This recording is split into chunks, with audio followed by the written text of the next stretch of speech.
So today I actually want to talk about feeling discouraged as a PhD student or an academic. If you're a graduate student, you probably have experienced this on a regular basis. You probably have also experienced this and it's become part of your life if you're a professor. And I actually want to talk about how to actually deal with feeling discouraged in your life. And in some ways I'm just going to sort of be personal with how I deal with a lot of the stuff that I deal with and when I feel discouraged, because I do feel like this on a regular basis. So I just wanted to help you out. So if you don't know me, I'm Professor Dave Maslach. I'm Associate Professor of Innovation Strategy and Entrepreneurship, and I created this whole reciprocity project to give back as much as I possibly can. There were so many people that helped me out that I wanted to pay the favor for to help you out. So it's important to imagine and to think about yourself as somebody that is on a journey towards something where you are doing better. You're actually becoming a better person. I think that's really an important part of what the PhD journey is to me, or doing your academic journey and where you're doing research, where you are really trying to think about who you are as a person and trying to leverage up on who you are as an individual. So I want to actually really talk about how you often feel discouraged when you are on this journey, right? So whether you're a master's student or a PhD student or an assistant professor, a full professor, we feel discouraged all the time. So there's something about working towards something that is very difficult and then getting rejections, getting, not getting accepted to a conference, not getting your paper accepted, whatever it is. There's so many things that we deal with on a regular basis that we're feeling discouraged, or you take a hard class and that class is just beating you up and you don't necessarily know why it is so discouraging and difficult. And there's lots of ways to deal with this. And the first thing is to realize that you're not alone. There is all sorts of us people that are dealing with this, and I want to be open with that, right? Like, I deal with feeling discouragement regularly, almost every day, where I feel discouraged, where I'm like, I don't know if I should go forward with this and push forward with this. And I have to remind myself, yep, this is actually kind of something that I actually like to do. However, it is tiresome, it's exhausting. So here are things that when I feel those real moments where I feel really discouraged or I feel really down, I think that there are some ways to deal with this that I think is very helpful for us.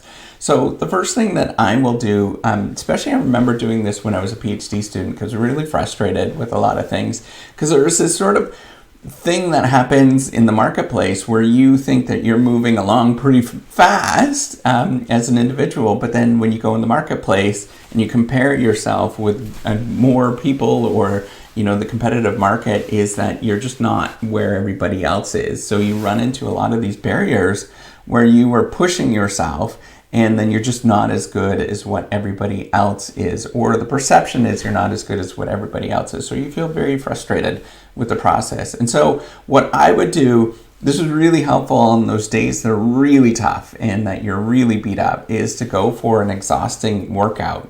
So it doesn't mean to go, you might go for a run or a bicycle ride where you just go as hard as you can, or you go to the gym and you go as hard as you can. It might be walking. Just go for like a 2-hour walk where you're just exhausted at the end of it. And something about that just makes you feel adjusted after you do it. I don't know why that is the case, but for me, I feel very adjusted after that, and I feel okay with who I am. An important part of this journey of what you're trying to do is to really reflect on who you are as an individual. So for me, I'm always taking a step back whenever I feel like this and think about, who is it that I am? Why am I actually doing this? Why am I actually being compelled to move forward with this thing? And often I don't know what the answer is, but I also know that it is not to be part of the game, to feel like I am trying to run to get to somewhere. It is something where I'm doing this because I know that there is a higher calling rather than that simple I'm just going to beat everybody else and this is the best thing that I can do. And, all of that kind of stuff. That's not why we're here, right? If that's all there was to what we do is just to write another article, to write another paper, golly, really, that's not a really fun life to live where you just get your rewards from that external validation. But you have to take a step back and think about, why am I actually doing this? Why am I actually going through the process of actually being here? And to know that, it is a bit of a calling to do this because you are going through the process of pushing forward all the time. Now, this goes to the third thing, is to reflect on the fact that what you're doing is a long-term journey. So you have to be constantly thinking about, how to improve your patience. How do you be okay with slowing down? How do you be okay with being a person that can just wade it through and grind it through? So knowing that the process is about just doing it, doing the work and doing it over and over and over again, even when you don't want to, is really very important for going through this. It's not going to be a short run game. Anything that we do in life that is worth doing, it's never a short run game. You're looking at least a decade, probably 2 decades, probably 3 decades by the time you actually get any sort of returns from the thing you're doing. Now, why is that the case? It's because everybody else is vying for the same thing. And if it was that easy that it would take you 6 months to get that done, everybody else would be competing in that space. And the reason why it is so important to have this long-term perspective is because people are going to get tired and they're not going to want to do this for a long time. And so you're the one person that can actually do this. That is a really valuable asset that lots of people just can't do. That's the importance behind grit, the Angela Duckworth story, or delayed gratification. Just knowing you could just keep at this thing for a long time is so important to who you are and so important for your long-term prospects. And so not to get caught up in that short term, I need to get this done right now. And if I don't get this done, then everything is going to fall apart. You got to take a step back from that. That is not going to get you anywhere. You have to think about the long term and why you're actually doing this. So then you're going to make a lot different decisions when you're thinking about your long-term survival rather than that short-term performance that you're looking at. Now, an important thing that sort of is a corollary of this is just stop looking at other people and what they are doing and where they are and who they're affiliating with and what positions they're getting and how much money they're making, and all that is garbage. It does not affect you at all. What affects you is the things that you do and the things that you have done over the course of your career and the course of your life. It has nothing to do with other people. You have to stop looking at what other people are doing. That is going to eat you up inside. It always does. It does for me every time I start thinking about it. And so you have to kind of get into this sort of mindset where I'm just going to focus on the thing that I'm doing and not worry about the rest of the world. The rest of the world doesn't matter. It doesn't affect you, what they are doing. What affects you is the fact that you're actually getting this thing done and doing the thing every day, no matter what.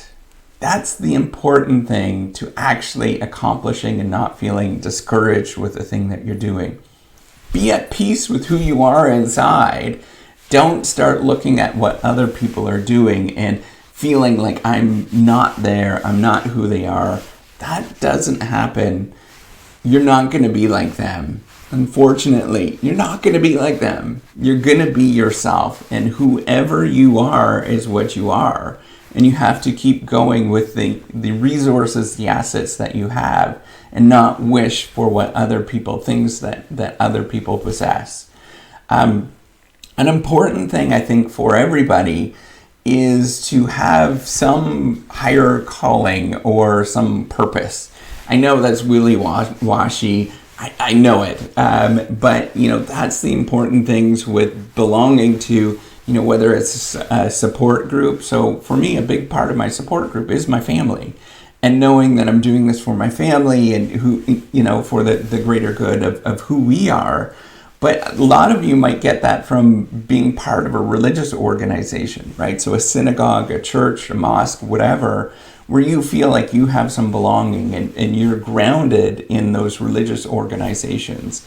That is very important for us as human beings to feel like we actually fit in with something and we know why we're doing the things that we're doing. It is not a willy-nilly thing, and you shouldn't discount that. I think it's very important to have some ideas and why you're doing the things that you are doing, and know that it is for some greater good to do those things. I think that's so important for us to remember that.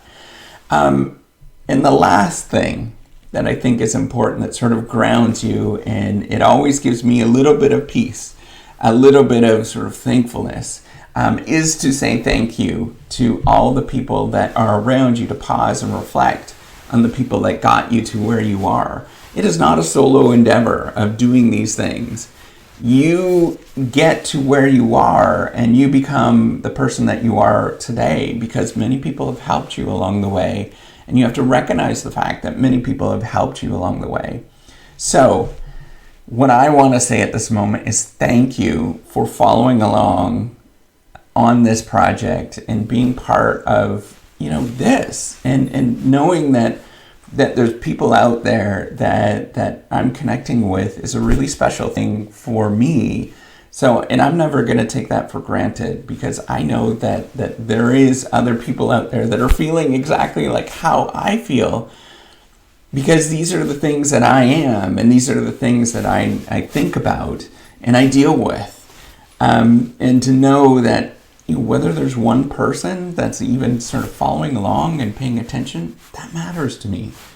And so I want to say thank you of following along and being part of this project. I really greatly appreciate everything that you do and to be supportive along the way.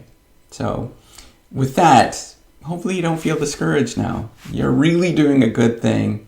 And all I can say is you got this. You really do have this. And there's no reason for you to be discouraged because you're pretty awesome. All right. Give me a thumbs up if you like this video. Do subscribe to the YouTube channel. Bye.